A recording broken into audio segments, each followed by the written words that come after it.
আবির দেখ, তোদের প্রচুর পরিমাণে কুইজ থাকতেছে, প্র্যাকটিক্যালের ভালো একটা পরিমাণ প্যারা দেয়, কিন্তু ঢাকার বাইরের যে কলেজগুলো আছে তারা কিন্তু কুইজ অথবা প্র্যাকটিক্যাল নিয়ে এত প্যারা দেয় না। কম্পারেটিভলি প্র্যাকটিক্যাল না করলেও 25-এর মধ্যে তারা 23 থেকে 24 পেয়ে যাচ্ছে। অ্যান্ড অবভিয়াসলি তাদের কিন্তু প্র্যাকটিক্যালের কারণে খুব একটা সময় নষ্ট হচ্ছে না। তোর কি মনে হয় না যে এই প্র্যাকটিক্যাল ঝামেলাগুলো না থাকলে এনডিসিতে তুই আরো বেশি পড়ার সময় পাইতি? এই কুইজগুলো যদি বেশি না থাকতো তাহলে আরেকটু রিল্যাক্স হয়ে পড়াশোনা করতে পারতি।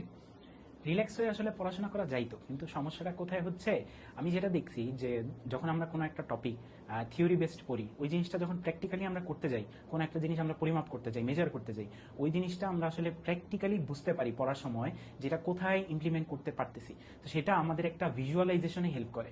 যেমন কেমিস্ট্রির ক্ষেত্রে আমরা যখন লবণ শনাক্ত করতাম, তখন আমরা যখন রিটেন এক্সাম দিব, তখন আমাদের খুব বেশি অ্যালগোরিদম চিন্তা করা লাগবে না যে এটার পর এটা, এটার পর এটা মিশাবো, কারণ আমরা হচ্ছে ইয়ার মধ্যে প্র্যাকটিক্যালের মধ্যে আমরা করে ফেলছি এই জিনিসটা।